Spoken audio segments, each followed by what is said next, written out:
अनोखी बातें इन गलतियों से घर में होती है धन की कमी। जल्द अपनाएं ये वास्तु टिप्स, अनदेखा ना करें, एक बार जरूर अपनाएं। नंबर 1, घर में तुलसी का पौधा और दाड़िम का पेड़ यानी कि अनार का पेड़ होना ही चाहिए। ये दोनों धन के लिए बहुत शुभकारी होते हैं।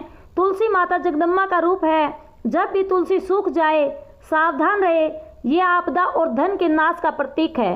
नंबर 2, अगर किसी भूखंड में ईशान कोण कट जाता है तो हरगिज न खरीदे, ऐसे घर में रहने वाले दरिद्रता भोगते हैं। उसी प्रकार अगर ईशान में स्थित शौचालय भी गरीबी और रोग को आमंत्रित करता है। नंबर 3, घर के उत्तर दिशा में रखा गया मछली कुंड सुख और संपत्ति को आमंत्रित करता है। ध्यान रहे मछली कुंड का जल बदलते रहें, मृत जीवों को मछली कुंड में न रखें। नंबर 4, घर की मालकिन सुबह स्नान करके मुख्य द्वार की दहलीज पर एक लोटा जल नित्य डाले तो माँ लक्ष्मी का आगमन होता है। अपनी माता या पत्नी से वाद विवाद या झगड़ा करने से विशेषकर शुक्रवार को या सोमवार को धन संबंधी रुकावटें आती हैं। नंबर 5, प्रत्येक अमावस्या को घर का सारा फालतू सामान बेच दे या बाहर निकाल दे। इससे घर में सुख शांति रहती है और आर्थिक रूप से सक्षम बनते हैं। अमावस्या को कोई नई वस्तु या कपड़े खरीदने से बचना चाहिए।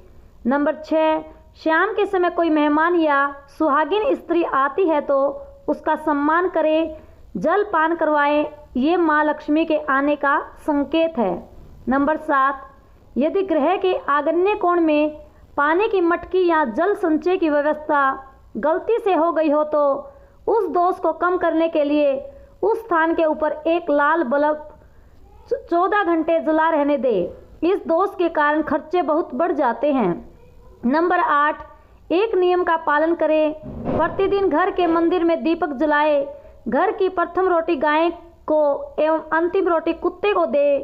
इन बेजुबान जानवरों को रोटी देने पर भाग्य के दरवाजे खुल जाते हैं। नंबर 9, पीपल को विष्णु का अवतार कहा जाता है। प्रतिदिन पीपल को जल चढ़ाने से लक्ष्मी की प्रसन्नता प्राप्त होती है। अगर घर में पीपल हो तो कभी भी उसे नहीं कटवाए, इससे माता लक्ष्मी और विष्णु की अप्रसन्नता प्राप्त होती है। नंबर 10, कभी भी घर में 2 बार झाड़ू पोछा ना करें। एक बार के झाड़ू पोछा से नकारात्मक ऊर्जा समाप्त होती है तो दूसरी बार करने से सकारात्मक ऊर्जा समाप्त हो जाती है और देवी देवताओं का पलायन हो जाता है।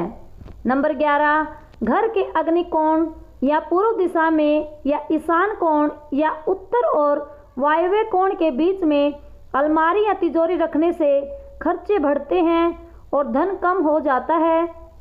दक्षिण दिशा में उत्तरमुखी अलमारी या नैऋत्य में उत्तरमुखी या पूर्वमुखी या उत्तर दिशा में पूर्वाभिमुख तिजोरी रखने से धन संपदा उत्तरोत्तर बढ़ती रहती है। नंबर 12, घर में तांबे का कलश, हाथी की मूर्ति या चित्र, शहद, दर्पण, मोर के चौड़े की मूर्ति या चित्र, घी रखना चाहिए।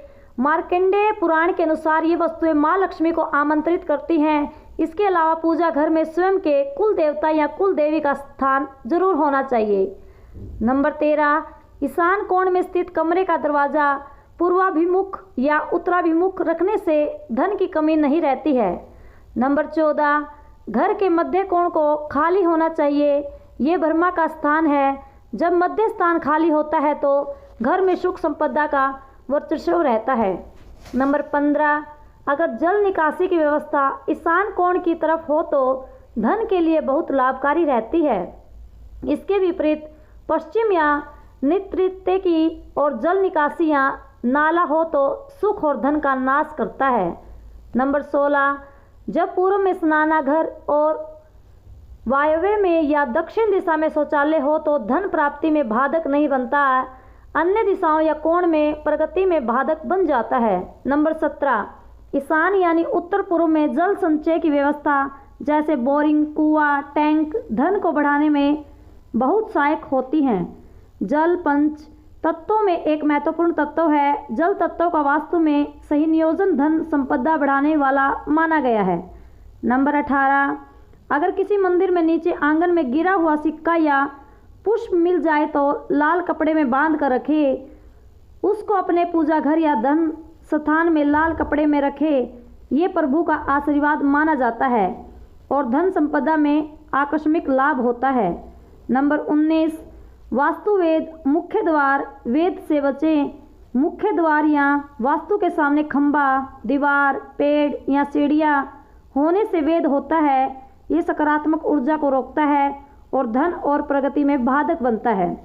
नंबर 20, आग्नेय कोण में रसोई, ईशान में पूजा घर और नैऋत्य कोण में मास्टर बेडरूम बहुत ही शुभकारी होता है।